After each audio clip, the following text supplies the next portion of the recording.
అందరికీ శుభ సాయంత్రము, శుభోదయము, శుభ మధ్యాహ్నము. ఈరోజు మనము ఈ వీడియోలో ఏ టాపిక్ నేర్చుకుంటామని అంటే తెలుగు సాహిత్యంలోనే తెలుగు సాహిత్యానికి సంబంధించినటువంటి పోటీ పరీక్షలలో అతి ముఖ్యమైనటువంటి టాపిక్ తెలుగు సాహిత్యంలో అంటే కాంపిటేటివ్ ఎగ్జామ్ సంబంధించి పోటీ పరీక్షలకు సంబంధించి తెలుగులో నేర్చుకోవాల్సినటువంటి అతి ముఖ్యమైనటువంటి టాపిక్ ఆధునిక కవిత్వంలో వచ్చినటువంటి ఉద్యమాలు. ఆధునిక కవిత్వంలో వచ్చినటువంటి ఉద్యమాల విషయానికి వచ్చినట్లయితే ఆధునిక కవిత్వంలో వచ్చినటువంటి ఉద్యమాలు ఆధునిక కవిత్వంలో వచ్చినటువంటి ఉద్యమాలు ఒకటే గుర్తుపెట్టుకోండి. ప్రాచీన సాహిత్యము, ఆధునిక సాహిత్యము రెండు తీసుకున్నట్లయితే ప్రాచీన సాహిత్యంలోనేమో యుగాలు యుగాలు ప్రాచీనలో, ఆధునిక సాహిత్యంలోనేమో ఉద్యమాలు. ఇవి యుగాలు, ఉద్యమాలు ఈ రెండు మీరు పర్ఫెక్ట్ గా ఉన్నట్లయితే, అంటే పర్ఫెక్ట్ అనేటువంటిది ఎన్నటికీ రాదు. పర్ఫెక్ట్ అనేటువంటిది ఎన్నటికీ రాదండి తెలుగు సాహిత్యంలో. ఎంతవరకు నేర్చుకోగలుగుతాము? 100కు 100% నేర్చుకోగలుగుతామంటే తెలుగు సాహిత్యం అనేటువంటి సముద్రాన్ని ఈదాలంటే చాలా కష్టతరమైనటువంటి పని.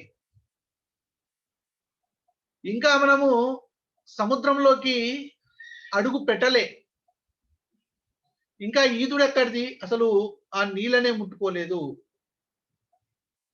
కాబట్టి ఒక గ్రామర్ నేర్చుకున్నా కానీ ఒక పర్ఫెక్ట్ గా నేర్చుకోవచ్చు. తెలుగు సాహిత్యానికి సంబంధించి వ్యాకరణం నేర్చుకున్నా, భాషా శాస్త్రం నేర్చుకున్నా, బాల వ్యాకరణం నేర్చుకున్నా, చందోదర్పణం నేర్చుకున్నా, ఏది నేర్చుకున్నా కానీ పర్ఫెక్ట్ గా నేర్చుకోవచ్చు గ్రామర్ విషయంలో అయితే. కానీ సాహిత్యము ఎంత చదివినా కానీ వడవనటువంటి ముచ్చట. ఎంత చదువు, నువ్వు ఎంత టైం తీసుకొని చదివినా కానీ వడవనటువంటి ముచ్చట. నీ ఎంత చెప్పినా కానీ నెల రోజులు దిగంబర కవిత్వం చెప్పొచ్చు. మరి నెల రోజులు దిగంబర కవిత్వం చెప్తే ఎన్ని మార్కులు వస్తాయి? 1, 2. అంటే ఇప్పుడు గురుముఖంగా ఎందుకు అని అంటే మార్కెట్లో దొరికేటువంటి చెడ్డయి పడ్డయి కొనుక్కోకుండా ఒకటే గుర్తుపెట్టుకోండి. ఇంకొక విషయం ఏంటని అంటే మార్కెట్లో దొరికేటువంటి పుస్తకాలు కొనకండి. ఎప్పుడు కొనాలో నేను చెప్తాను. నా పుస్తకాలే త్వరలో మీ ముందుకు రాబోతున్నాయి. విన్నర్స్ పబ్లికేషన్స్ అనేటువంటిది, ఆ పబ్లికేషన్ ద్వారా త్వరలో టెట్ పుస్తకము రాబోతుంది. Telangana and AP separate book and Telangana book. అదేవిధంగా టెట్ పుస్తకం అయిపోయిన తర్వాత స్కూల్ అసిస్టెంట్ వాళ్ళకి సంబంధించినటువంటి ఒక బుక్ రాబోతుంది. గురుకులాలకు సంబంధించి ఒక బుక్ రాబోతుంది. కాబట్టి ఈ పుస్తకాలు అనేటువంటివి కొనుక్కోవాలంటే మార్కెట్లో దొరికేటువంటి చెడ్డై పడ్డాయి కొనుక్కోకండి. ఒక సిస్టమేటిక్ వేలో మనకు ఏదైతే అవసరమో అదే ఉన్నటువంటి పుస్తకాలు కొనుక్కోండి. కాబట్టి తొందరపడి పుస్తకాలను పర్చేజ్ చేయకండి. త్వరలో టెట్ పుస్తకం అనేటువంటిది ఈ వీక్ లో మార్కెట్లోకి అందుబాటులోకి వస్తుంది. అది టెట్ పుస్తకం తీసుకుంటే దాదాపుగా మనకు అన్ని కవర్ అయిపోతాయండి. నేను చెప్తాను తర్వాత పుస్తకం వచ్చిన తర్వాత ఎట్లా ఏందనేటువంటిది. ఓకే, మరి ప్రాచీన సాహిత్యంలోనేమో యుగాలు, ఆధునిక సాహిత్యంలోనేమో ఉద్యమాలు. ఏంటివి సార్ యుగాలు అని అంటున్నారు, ఏంటివి ప్రాచీన సాహిత్యంలో అని అంటే తెలుగు సాహిత్యము ప్రారంభమైంది 11వ శతాబ్దం నుంచి. 11వ శతాబ్దం నుంచి 19వ శతాబ్దం వరకు ప్రాచీన సాహిత్యం. ప్రాచీన సాహిత్యం. ప్రాచీన సాహిత్యం. నెక్స్ట్ 19వ శతాబ్దం నుంచి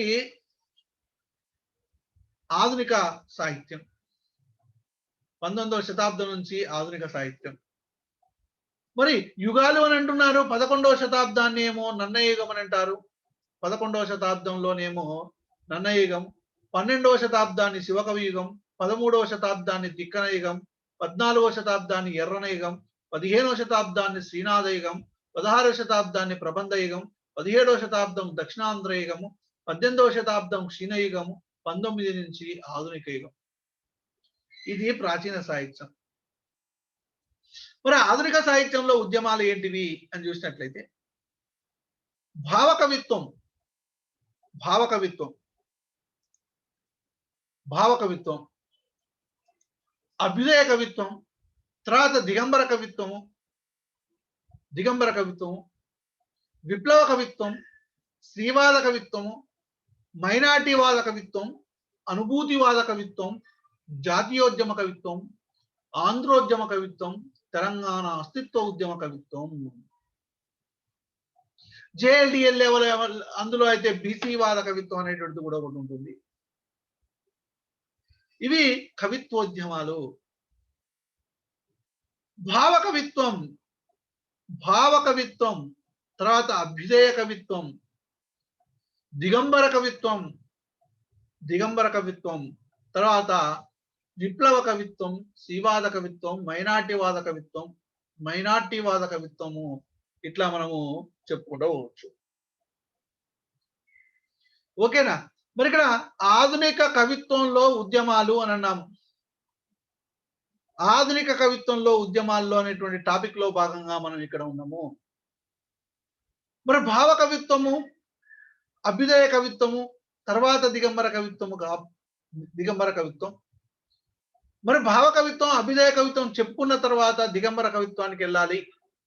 కానీ నేను ఈరోజు ఇప్పుడు దిగంబర కవిత్వాన్ని ప్రారంభము చేస్తాను.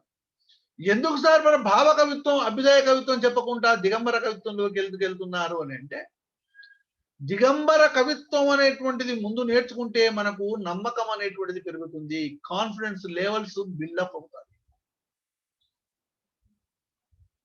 లోపల ఉన్నటువంటి కాన్ఫిడెన్స్ లెవెల్స్ బిల్డప్ అవుతాయి, అంటే నిర్మాణం అవుతుంది.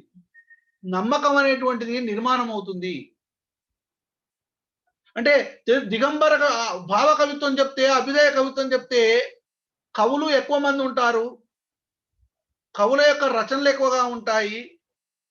నేర్చుకోవాలంటే బోర్గా ఫీల్ అవుతారు. అవునండి, నేర్చుకోవాలంటే బోర్గా ఫీల్ అవుతారు. భావ కవిత్వం, అభ్యుదయ కవిత్వం చెప్పేసరికి ఏమైతుంది అని అంటే, మనకు అసలు ఉద్యమాలు మీద ఆసక్తి అనేటువంటిది తగ్గిపోతుంది. ఏం ఉద్యమం రాబోయి భావ కవిత్వం అని అంటున్నాడు. దిగిరాను దిగిరాను దివి నిండి భూమికి, నువ్వు దిగొస్తేంది, దివి రాకపోతే నాకేంది, నాకు ఉద్యోగం కావాలి. దిగిరాను దిగిరాను దివి నుండి భూమికి, నువ్వు పైనే ఉండు, నువ్వు దివి నుండి భూమికి ఎందుకు వస్తావు? నువ్వు ఊహాలోకంలో వివరించుకుంటూ కవిత్వం రాస్తాడు భావ కవిత్వం. తిన్న జరగక ఒకటి రాస్తాడు కవిత్వం, కడుపు కాలివే ఒకటి రాస్తాడు. భారతదేశం మీద అంటే దేశం మీద అభిమానంతో ఒకటి రాస్తాడు. దేశాన్ని తిడుతూ ఒకటి రాస్తాడు. భరతమాతను తిడుతూ ఒకటి రాస్తాడు కవిత్వం. అంటే ఇక్కడ దిగంబర కవిత్వం అనేటువంటిది ముందు నేర్చుకుందాము. తర్వాత ఒక సీక్వెన్స్, లాస్ట్ కు అన్ని కవిత్వోద్యమాలన్నీ అయిపోయిన తర్వాత భావ కవిత్వము, అభ్యుదయ కవిత్వం నేర్చుకుంటే అప్పుడు కవిత్వోద్యమాల మీద కొంచెం మనకు అంటే నేర్చుకున్నాం అనేటువంటిది కాన్ఫిడెన్స్ అనేటువంటిది బిల్డప్ అవుతుంది. అందుకే ఈరోజు ఈ వీడియోలో మనము దిగంబర కవిత్వం గురించి తెలుసుకుంటాం. దిగంబర కవిత్వం గురించి తెలుసుకుంటాం. జాగ్రత్తగా కాన్సన్ట్రేషన్ చేయండి. దిగంబర కవిత్వం.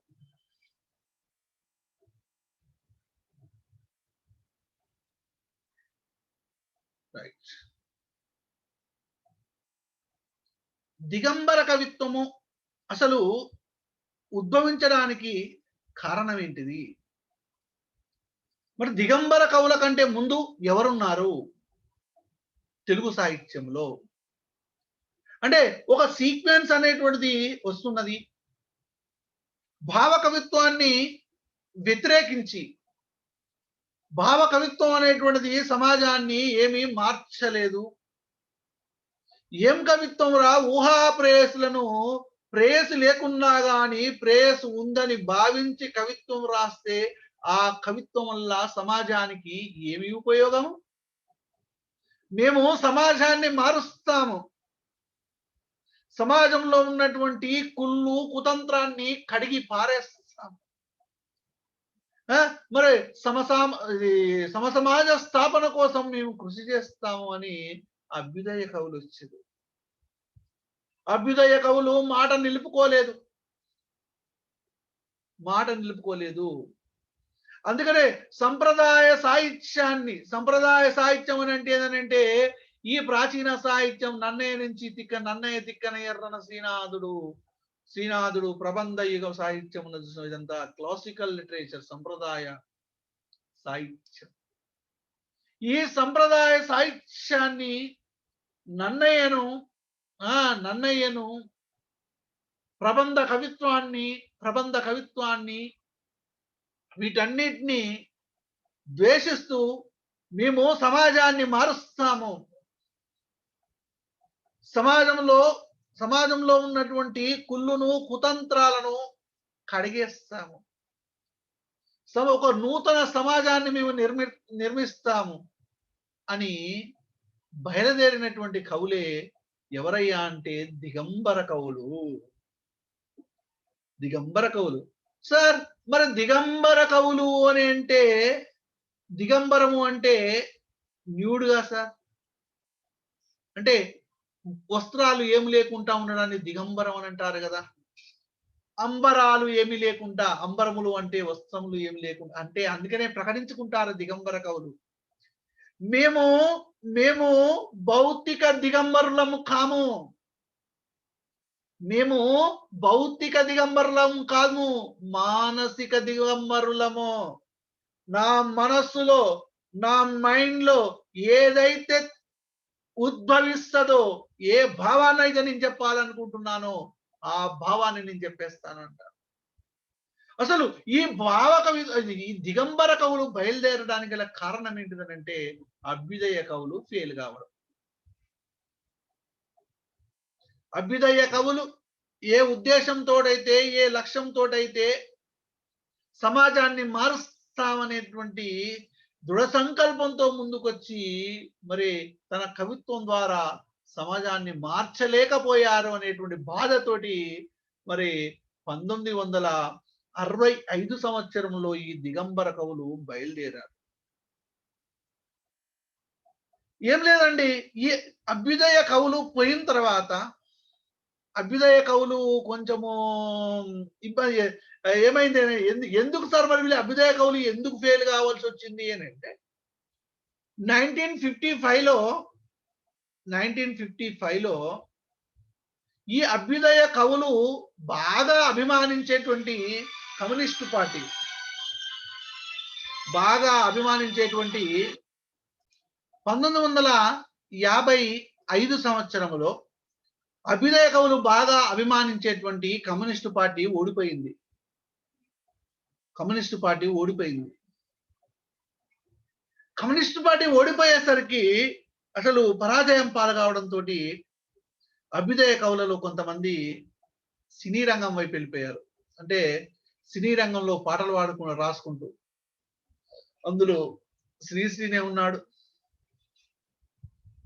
ఆరుద్రనే ఉన్నాడు. ఇట్లా కొంతమంది సినీ రంగం వైపు వెళ్ళారు. కొంతమంది ఏమో స్తబ్దంగా ఉన్నారు, నిశ్చలంగా ఏం కవిత్వం రాయకుండా స్తబ్దంగా ఉన్నారు. మరికొంతమంది ఏమో గవర్నమెంట్ వైపు, అంటే ప్రభుత్వ పక్షమున చేరి ప్రభుత్వానికి చప్పలు కొట్టుకుంటూ కవిత్వాన్ని రాయడము, ప్రభుత్వానికి అనుకూలంగా ప్రభుత్వ పక్షం వైపు రచనలు చేయడం అనేటువంటిది ప్రారంభించడము జరిగింది. 1955లో కమ్యూనిస్ట్ పార్టీ ఓడిపోవడంతో ఇదంతా జరిగింది. మరి 1955 నుంచి కవులు ఎవరు కవిత్వం రాయట్లేరు. ఈ సినిమా వైపు కొంతమంది వెళ్ళిపోయి తెలుగు వీరలేవరా దీక్ష భూమి సాగర అని శ్రీశ్రీ పాట. ఇంకా చాలా రాసిండు పాటలు. ఈ విధంగా రాయడం జరిగింది. 1965 వరకు రచనలు రావడము కొంచెం మందగించింది. అందుకనే 1965వ సంవత్సరములో భారతి అనేటువంటి ఒక మాసపత్రిక రచయితల్లో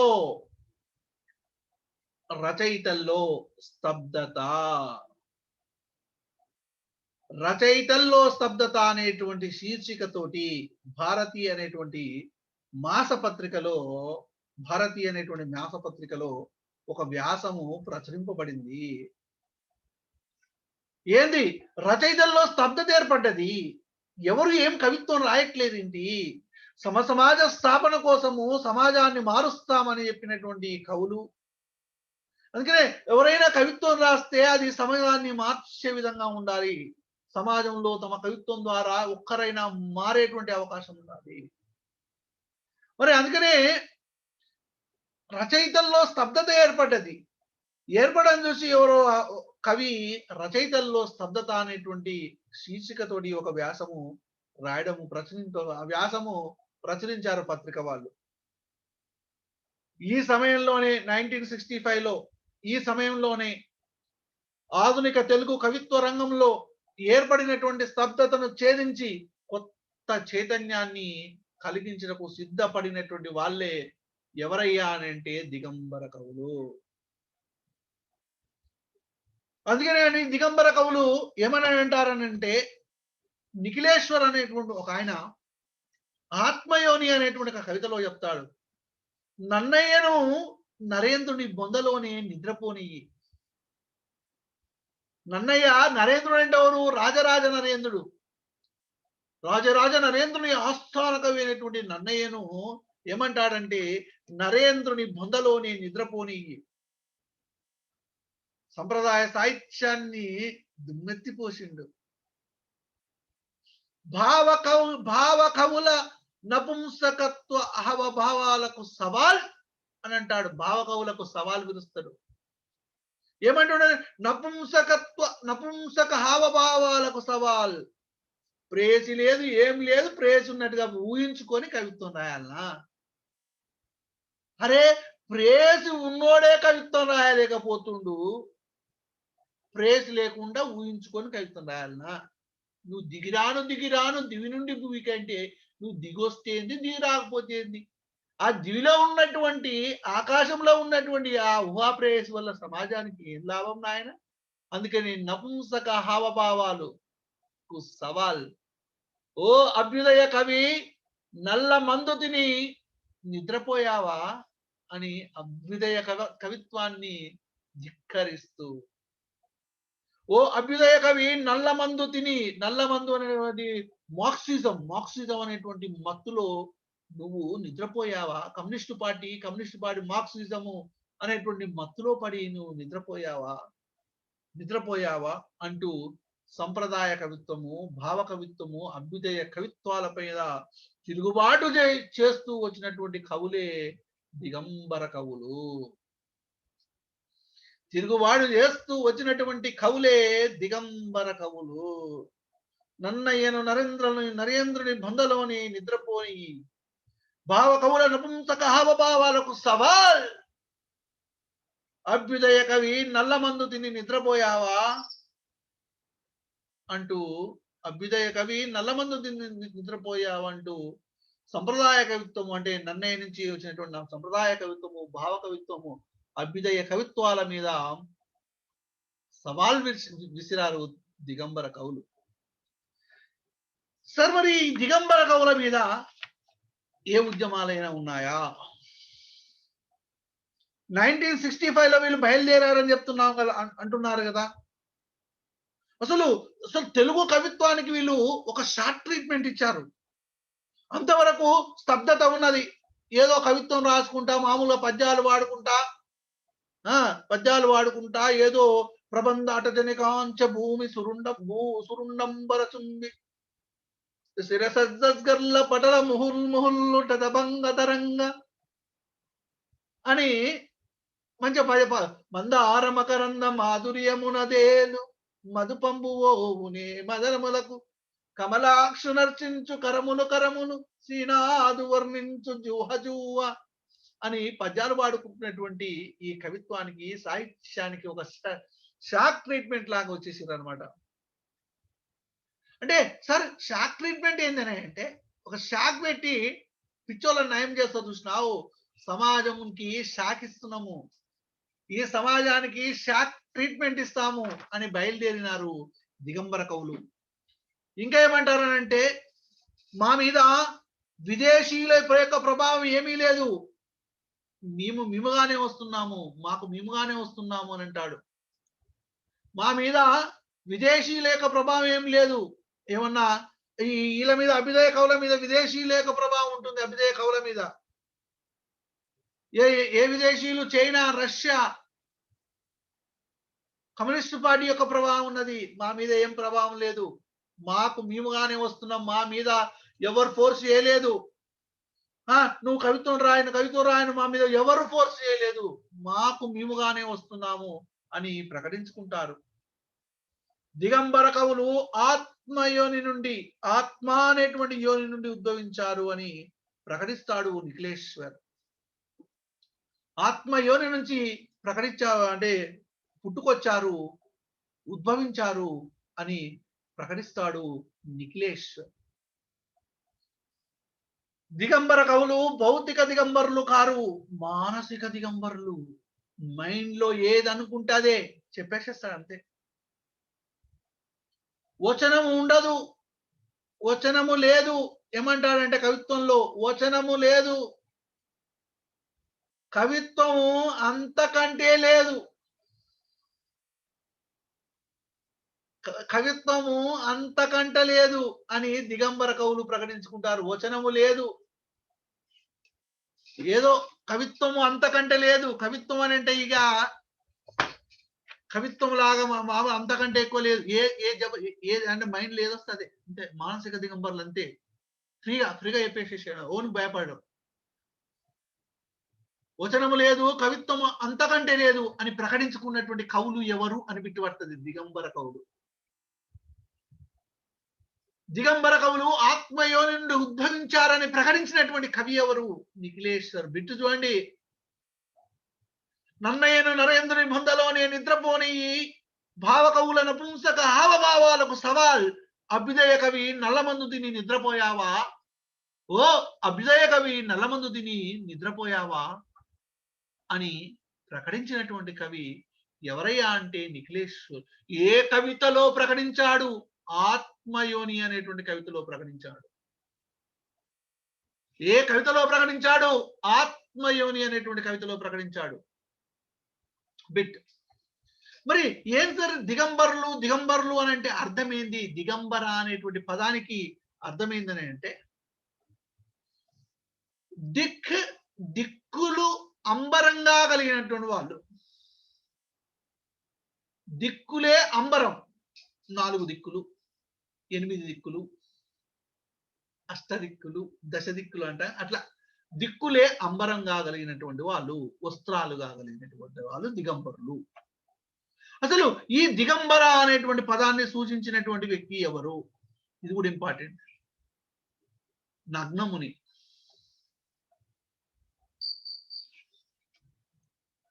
ఏమంటారంటే ఈ దేశం క్యాలెండర్లపై మేము తారీఖులము, మేము ఏం చెప్తాదే. ఈ దేశము క్యాలెండర్లపై మేము తారీఖులము, మేము ఏం చెప్తాదే. ఇక నేను చెప్పినట్టు నడవాలి. మనసులో ఏం దూసదే అండి. నువ్వు భారత మాతను తిడతావా? ఏమంటాడంటే చెరబండ రాజు అనేటువంటి ఒక కవి, ఓ నా ప్రియమైన భారతదేశమా, తల్లివి తండ్రివి దైవానివి నీవేనమ్మా, పక్కలో దుండగులతో కులుకుతున్నటువంటి శీలము నీది. పక్కలో దుండగులతో కులుకుతున్నటువంటి శీలము నీది అని అంటాడు. ఆ చెరబండరాజు చెరబండ అంటే చూడండి, పక్కలో కులుకుతున్నటువంటి శీలము నీది అని అన్నాడు భరతమాతనే. ఎంత బోల్డ్ గా అనమాట, బోల్డ్ కవిత్వం అనమాట. ఏ దోస్త్ అని చెప్పేసేస్తారనమాట. ఈ దిగంబర అనేటువంటి పదాన్ని సూచించినటువంటి వ్యక్తి నగ్నముని. మరి ఇక్కడ వీళ్ళ మీద ఏ ఉద్యమాలు ప్రభావితం చేశాయి అని అంటే 1950లో 1950 సంవత్సరంలో అమెరికాలో ఒక కవుల ఉద్యమం జరిగింది. అదే బిట్నిక్ కవుల ఉద్యమం. బిట్నిక్ కవుల ఉద్యమం. అదే 1950లో బ్రిటన్ లో అంగ్రీ యంగ్ మ్యాన్ ఉద్యమం. అంగ్రీ యంగ్ మ్యాన్ రెవల్యూషన్ 1950లో. రష్యాలో కూడా నిహాలిస్ట్ ఉద్యమం జరిగింది. నిహిలిస్ట్ ఉద్యమం 1955లో 58లో ఇండియాలోని బెంగాల్లో హంగ్రీ యంగ్ మ్యాన్ రెవల్యూషన్. 1950లో ఇంగ్లాండ్ లోనేమో యాంగ్రీ యంగ్ మ్యాన్ రెవల్యూషన్ జరిగితే ఇక్కడ హంగ్రీ యంగ్ మ్యాన్ రెవల్యూషన్ జరిగింది. ఓకేనా? మరి ఇట్లా మరి ఈ దేశపు క్యాలెండర్లపై ఇది ఈ ఉద్యమాలు ప్రభావితం చేశాయని చెప్పుకోవచ్చు. దిగంబర కవులను బాజారు కవులనన్నాడు నగ్నముని. దిగంబర కవులను ఆగ్నేయ కవులన్నాడు నగ్నముని. దిగంబర కవులను బాజార్ కవులని అన్నది ఎవరు అని అన్నాడు ఒకసారి నగ్నముని. దిగంబర కవులను ఆగ్నేయ కవులని ఎవరన్నారు? నిఖిలేశ్వర్. మరి ఇక్కడ అసలు దిగంబర కవిత్వం యొక్క లక్ష్యం ఏంటిది? ఏ లక్ష్యంతో వీళ్ళు రావడం జరిగింది అని అంటే, వీళ్లకు ప్రాచీన సాహిత్యంలో ఉన్నటువంటి ఈ ఛందస్సు పట్ల విముఖత. ఏమిరా నాయన, ఉత్పలమాలేంది రా నాయన, చంపకమాలేంది, శార్దూలమేంది, మత్తెబమేంది, మత కోకిలేంది, ఉత్సాహమేంది, తరళమేంది, మానినేంది, ఏంటివి ఆ ఛందస్సు? ఈ ఛందస్సు మనం పద్యం రాయాలనా? ఏడు సారమతీం కవీంద్రులు ప్రసన్న కథా కలితార్థ యుక్తిలో ఆరాసి మేరునా ఇతరు అక్షర రమ్యత నానా రుచిరార్థ సూక్తి నిధిత్వం నన్నయ్య బట్టు తెలంగాణ మహాభారత రచనా సంవిధుడయ్యే జగదితంబుగన్ అని అన్నాడు. ఎందుకు ఎవని పొట్ట నింపుతుంది ప్రసన్న కథా కలితార్థ యుక్తిలో? అక్షర రమ్యత ఏం మారుస్తుంది సమాజాన్ని? నానా రుచిరార్థ సూక్తి నిధిత్వం అని అంటున్నాను. ఏమైతుంది? ప్రాచీన ఛందస్సు ప్రబంధ కవిత్వము ఏంది? ప్రబంధ కవిత్వం ఎందుకు? వరుదిని ఎవరు? ప్రవరుడేంది? ప్రవరుడు హిమాలయ పర్వతాలకు పోవాల్సిన అవసరం ఏముంది? ఎందుకు పోయిండే? హిమాలయ పర్వతాలకు ఎందుకు పోవాల్సి వచ్చింది ప్రవరుడు? ఆడ వరుదిని ఎందుకు చూసిండు? మళ్ళీ ఇంటికి ఎందుకు వచ్చిండు? మళ్ళా ఈ వరుదునికి ఇవన్నీ ఎందుకు? ఏమైనా సమాజంలో ఏమైనా మార్పు వస్తుందా?